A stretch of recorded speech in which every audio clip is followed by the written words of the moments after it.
बिस्मिल्लाहिर्रहमानिर्रहीम। अस्सलाम वालेकुम नादरीन, आप यूट्यूब चैनल देख रहे हैं। मैं इमरान खान हूँ। डोनाल्ड ट्रंप के खिताब से जो उम्मीद थी दुनिया को, वो तो पूरी नहीं हुई।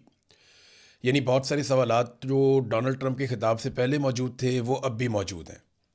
डोनाल्ड ट्रंप ने किसी सवाल का ठीक तरीके से जवाब दिया नहीं।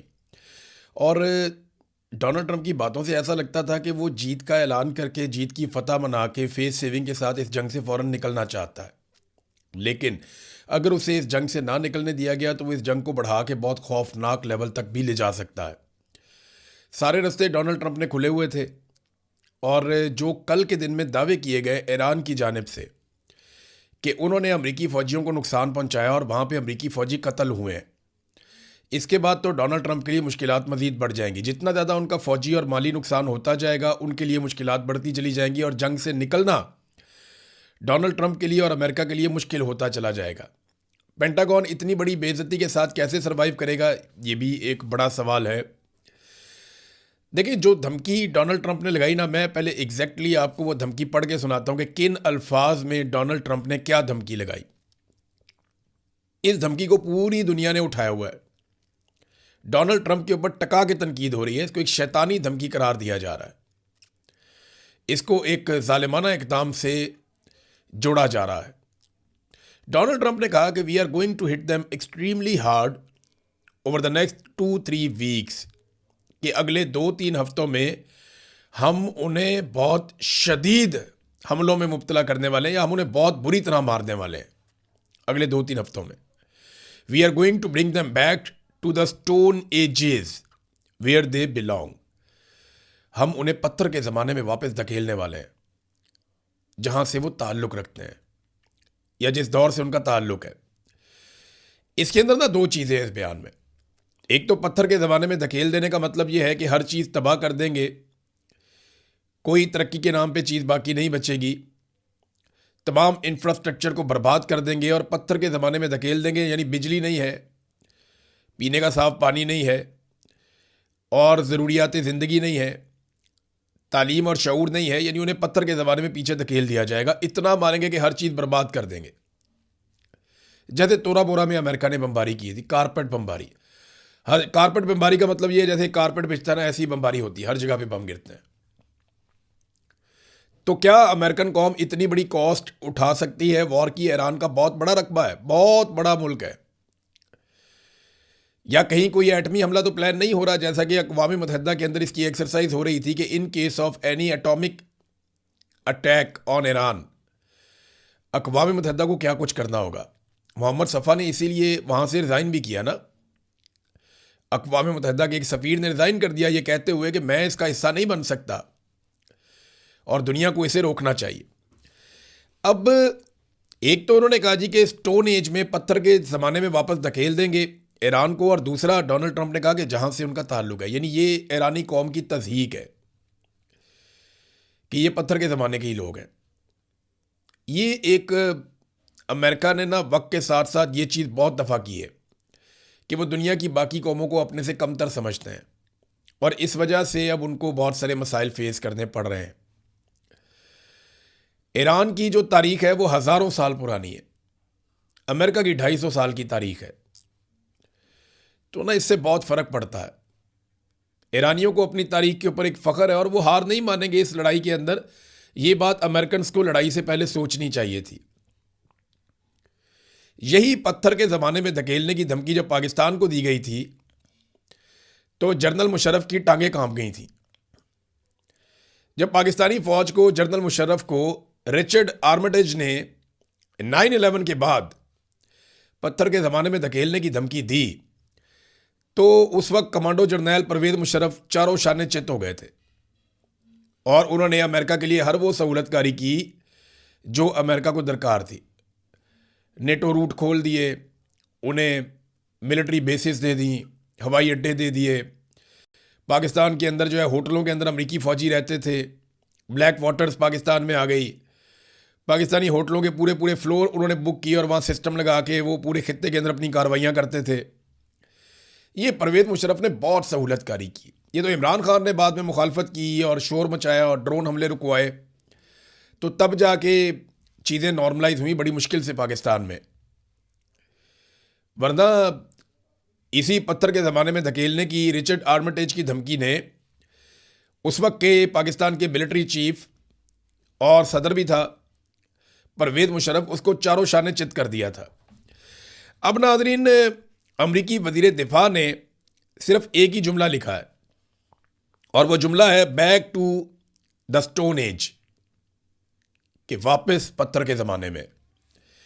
ये अमरीकी वज़ीर दिफा है पीट हेक्सेट, उसका ये स्टेटमेंट बड़ा मानी खेज है। यानी अमेरिकन फ़ौज को, पेंटागन को वो तैयार कर रहे हैं एक बहुत बड़े खौफनाक हमले के लिए। मिडिल ईस्ट में अमरीकी फ़ौजियों की तादाद बढ़ा रहे हैं लगातार।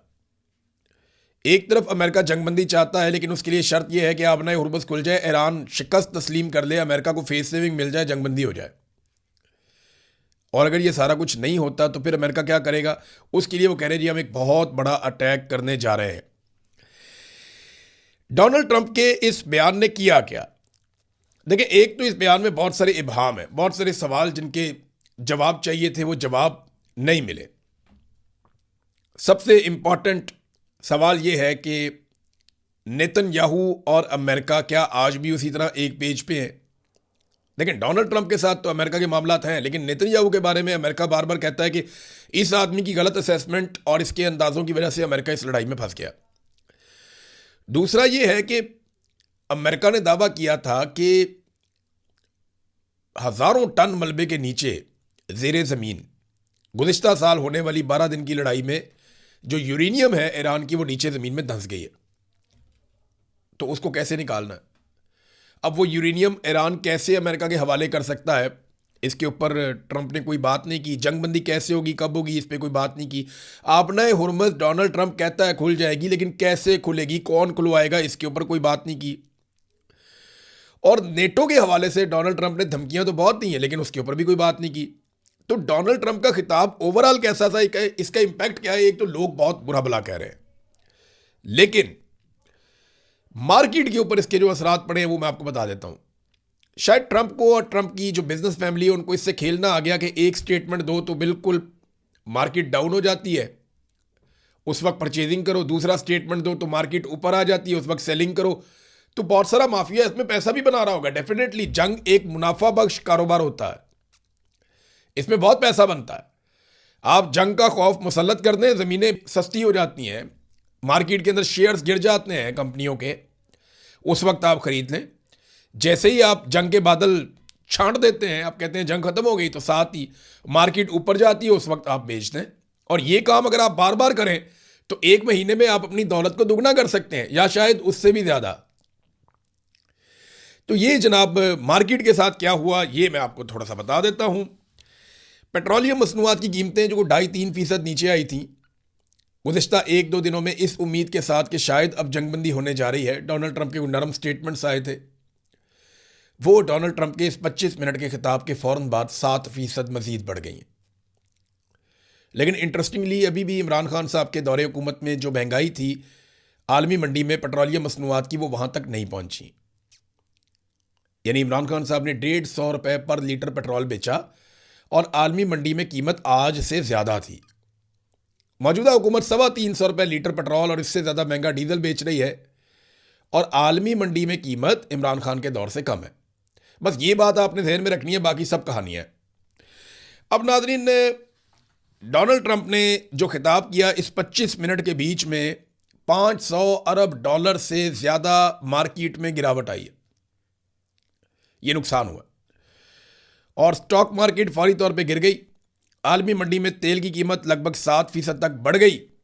और डोनाल्ड ट्रंप का ये कहना कि ईरान को पत्थर की दुनिया में वापस धकेल देंगे, इसके ऊपर शहबाज शरीफ को चाहिए कि फौरी तौर पे अमन का नोबेल इनाम लेकर डोनाल्ड ट्रंप के चरणों में पहुंच जाए और अमन का नोबेल इनाम डोनाल्ड ट्रंप के बूटों के तस्मों के साथ बांध दें और रोज़ाना बूटों के साथ साथ उस नोबेल इनाम को भी चमकाया करें।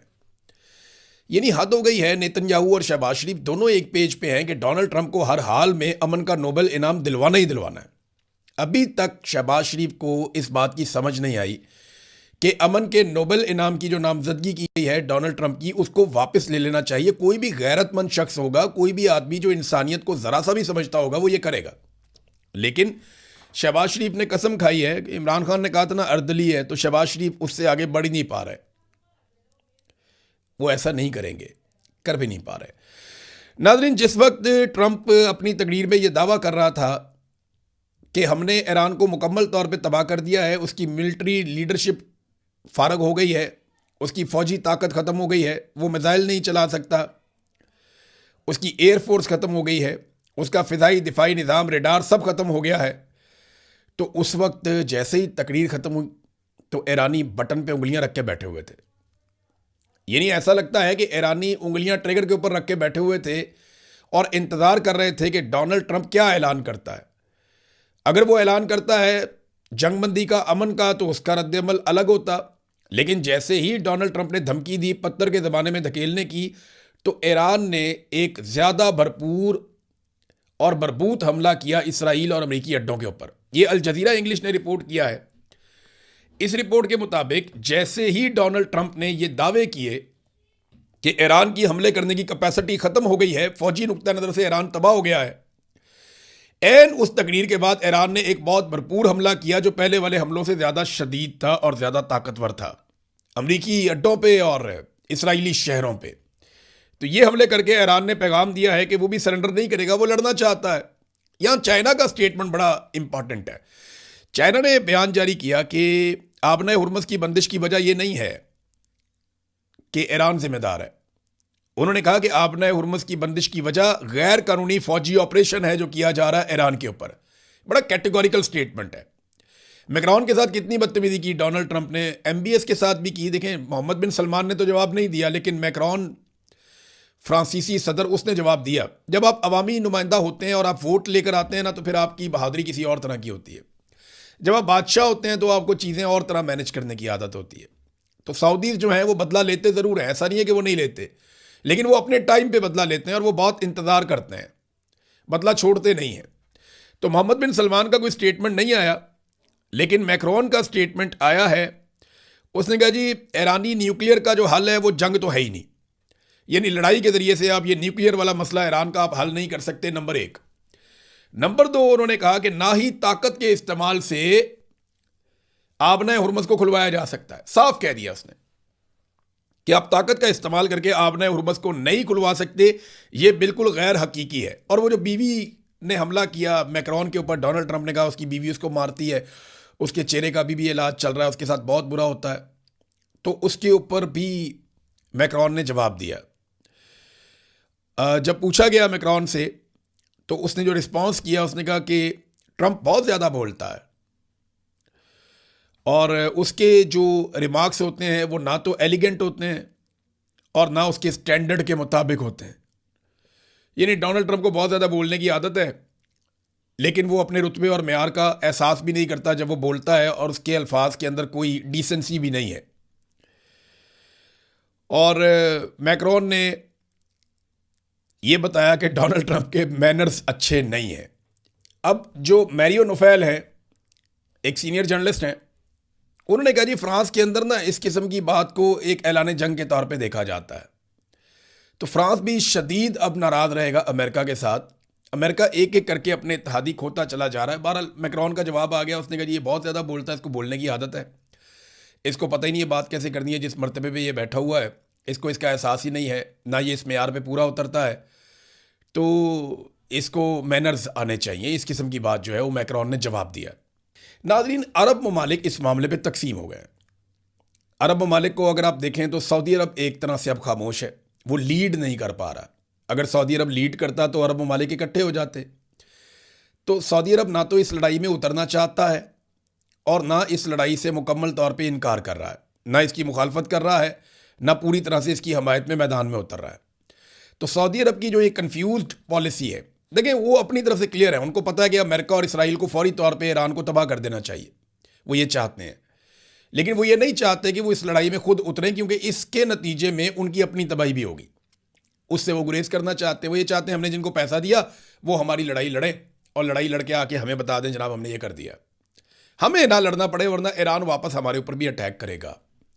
तो सऊदी अरब लीड नहीं ले पा रहा, जिसकी वजह से अरब ममालिक तकसीम हो रहे हैं, क्योंकि सऊदी अरब ही लीड लेता है तो सब इकट्ठे रहते हैं। जो UAE है उसका बार बार इस बात के ऊपर असरार है, वो दुनिया पे जोर डाल रहा है कि ताकत के बलबूते के ऊपर आबना हुर्मुज़ को खुलवाया जाए। बहरीन का पहले ऐसे मुतालबा था, लेकिन वो अब इसमें से निकल गया और बहरीन ने कहा कि हम किसी जंग का हिस्सा नहीं बनना चाहते, हम है ही नहीं किसी जंग का हिस्सा। कतर ने भी ऐसे ही स्टेटमेंट दिया कि हमने हमसायों ने यहीं पे रहना है और इकट्ठे रहना है, हम नहीं चाहते किसी लड़ाई का हिस्सा बनना। कुवैत जो है वो भी खामोश है सऊदी अरब की तरह। ओमान, उसने पोजीशन बड़ी वादे कर दी थी पहले ही। ओमान ने कहा जी हम तो लड़ना ही नहीं चाहते, ये गलत है। उन्होंने इसराइल की मुखालफत की थी, ईरान की हमायत की थी। और अगर आप चले जाएं उर्दन, तो उर्दन खामोश है, लेकिन वो इसराइल के साथ रहेगा, अमेरिका के साथ रहेगा। उन्होंने अपनी साइड चुनी हुई है हमेशा से, वो इसराइल को प्रोटेक्ट करेंगे। ऐसा दिखाई देता है वो कभी भी पीछे नहीं हटेंगे। वो बेहतरीन इत्तेहादी है, इसराइल को मैसर है, अमेरिका को वहाँ पे मैसर है। तो अरब ममालिक में एक तकसीम पैदा हो गई है। ऐसे में ईरानी सफ़ीर जो है पाकिस्तान में, उन्होंने एक सवाल उठाया। ये सवाल अहम है। उन्होंने सवाल उठाया कि क्या जो सालिस है वो अमेरिका की ज़मानतों पर एतमाद कर सकते हैं। ये पाकिस्तान में जो ईरानी सफ़ीर है, ये उनका सवाल है।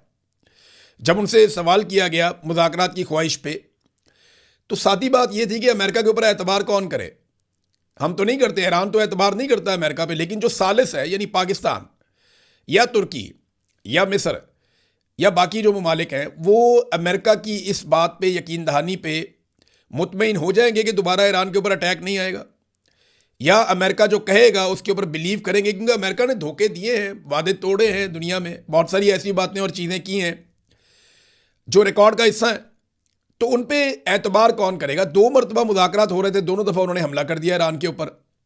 अब ईरान एतबार करने को तैयार नहीं, और गारंटी कौन देगा। जो गारंटर हैं या सालिस हैं, क्या वो अमेरिका पे एतबार कर सकते हैं। ये सवाल ईरान ने उठाया और ये सवाल ठीक है, वैलिड है। नाज़रीन, अब 2 खबरें पाकिस्तान में से। एक खबर तो ये है जो पाकिस्तान तहरीक-ए-इंसाफ ने जारी की है। खबर ठीक है, इमरान खान साहब के वकील जो हैं खालिद साहब, वो भी गए हुए थे, खालिद यूसुफ चौधरी, जेल में इमरान खान साहब का वकालतनामा उसके ऊपर दस्तखत करवाने हैं ताकि अपील दायर की जा सके। तो उनकी अपील दायर करने के लिए दस्तखत चाहिए और मुसलसल उसमें रुकावटें डाली जा रही हैं। इमरान खान साहब के दस्तखत नहीं करवाई जा रहे। अब तीसरी मरतबा इमरान खान के वकील जेल में पहुंचे और जेल के हुकाम की जानिब से घंटों उन्हें इंतज़ार करवाया गया और दस्तखत करवाने की इजाज़त नहीं दी गई। ये महज इंतज़ामी ताख़ीर नहीं है, बल्कि इंसाफ के अमल में खुली मुदाखलत है। ये पाकिस्तान तहरीक-ए-इंसाफ कह रही है। ये एक मुनज़्ज़म साजिश है जिसके तहत अपील की कानूनी मुद्दत ज़ाया कर दी जाएगी और बाद में अदालत कहेगी जनाब इमरान खान साहब ने अपील क्यों नहीं की, और टाइमली अपील करनी चाहिए थी, आपने पहले अपील क्यों नहीं की। तो अब इसका एक तरीका है ना, पाकिस्तान तहरीक इंसाफ के वकला को चाहिए कि इमरान खान के दस्तखतों के बगैर अपील जमा करवा दें और साथ इमरान खान साहब के दस्तखतों वाला एक बल्ला भी जमा करवा दें। बहुत सारे बल्ले पड़े हुए हैं जिनमें इमरान खान साहब के दस्तखत हैं। तो एक बैट ले जाए अदालत में, इमरान खान साहब की अपील जमा करवाएं और साथ में वो बल्ला जमा करवा दें अदालत में।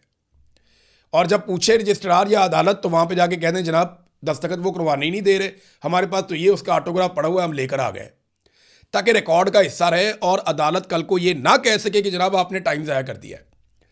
अदालत को इसके अंदर फरीक बनाए, अदालत को ये कहें जनाब दस्तखत नहीं हो रहे, टाइम ज़ाया हो रहा है, जिम्मेदारी आपकी है, इंतज़ामिया की है।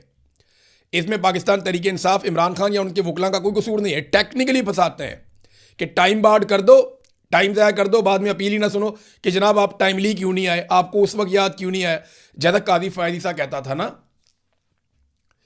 जब लोग सांस नहीं ले पा रहे होते थे, घर से बाहर नहीं निकल पा रहे होते थे, हर तरफ अगवा चल रहा होता था, उस माहौल में वो तवक्को कर रहा था कि मेरे पास सुप्रीम कोर्ट में चल चल के सारे आएंगे। कैसे आएंगे भाई, बाहर बंदे खड़े हुए हैं ISI के, वो उठा लेते हैं, बंदे को मारते हैं, गायब कर देते हैं।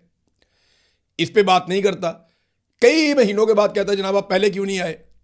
तो ये अदालत का एक तरीका वारदात है पाकिस्तान में, अदलिया का और हुकूमत का। तो इसका तरीका ये है कि आप ले जाएं एक अपील बना के, साथ एक बल्ला ले जाएं जिसपे इमरान खान साहब के ऑटोग्राफ है, या कोई शर्ट ले जाएं जिसपे इमरान खान साहब के ऑटोग्राफ हैं, वो जाके अदालत के हवाले करें जनाब कि ये इमरान खान के दस्तखत हमें मैसर है इस वक्त, और ये जो है हम आपको दे रहे हैं, क्योंकि वो तो करवाने नहीं दे रहे। सादा तरीका तो ये है। एक और नाज़रीन बड़ी इंटरेस्टिंग खबर है, बड़ा रोला पड़ा हुआ है कि भैंसों के गोबर के ऊपर पंजाब हुकूमत ने टैक्स लगा दिया। देखिए, ये जो भैंसों का गोबर है ना, ये बड़ा ज़बरदस्त रॉ मटेरियल होता है, इससे आप बना सकते हैं बायोगैस, बड़े पैमाने पर पैदा कर सकते हैं। पाकिस्तान में बेशुमार भैंसें हैं, हमारे पास ये बड़ी अपॉर्चुनिटी है, लेकिन इससे फ़ायदा कभी हमने उठाया नहीं, वो पॉलिसी बनाई नहीं प्रॉपर तरीके से। दूसरा, खाद भी बनती है, तो ये बहुत काम आती है। अब इसके ऊपर टैक्स लगा दिया कि जो भी भैंस गोबर करेगी, अब भैंसों का गोबर तो नहीं ना रोक सकते, अगर वो दूध देगी तो गोबर भी देगी, तो वो उसके ऊपर टैक्स लगा दिया कि हर भैंस के गोबर के ऊपर हुकूमत 30 रुपये लेगी, पंजाब हुकूमत। देखिए, अगर तो गोबर से वाकई में वो बायोगैस बनाते हैं तो उसकी कोई पॉलिसी सामने लेकर आएँ, बताएं जनाब हम ये करने जा रहे हैं, इस पैमाने पर करने जा रहे हैं, ये हमारी पॉलिसी है, प्राइवेट लोगों को इसमें इस तरह इन्वॉल्व करेंगे, सरकारी लोग इसमें इतना हिस्सा डालेंगे, कोई पॉलिसी दे दें ना। या आप ये पॉलिसी दे दें कि जनाब बायोगैस को प्रमोट करने के लिए गवर्नमेंट एक सब्सिडी जारी कर रही है कि इसका सारा सामान गवर्नमेंट मुहैया करेगी और इतने पैसे गवर्नमेंट देगी और इतने पैसे आप डाल दें। या तो ये कर दें, सारा गोबर खुद ही गायब हो जाएगा, लोग उससे बायोगैस बना के पूरे पूरे इलाके को गैस देंगे, जो तरीकाकार होता है। लेकिन पॉलिसी कोई नहीं है, गोबर का टैक्स इन्होंने लेना है। ये कल को मुझे तो ऐसा लगता है ये घोड़ों की लिद का भी लेंगे, बकरियों की मेंगनों का टैक्स इकट्ठा करेंगे, जो इनका तरीकाकार है। ये मुर्गियों की बिठों का भी टैक्स इकट्ठा कर लेंगे, इनका पता कोई नहीं है। आप टैक्स ज़रूर लें लेकिन उसको इस्तेमाल करें उस मकसद के लिए जिसके लिए आप लेते हैं। लेकिन यहाँ पे आवेगा आवे बिगड़ा हुआ है, इनको तो जहाज़ चाहिए अयाशियों के लिए। अब तक लेते हैं, अपना ख्याल रखिएगा, अपने चैनल का भी। अल्लाह हाफ़िज़।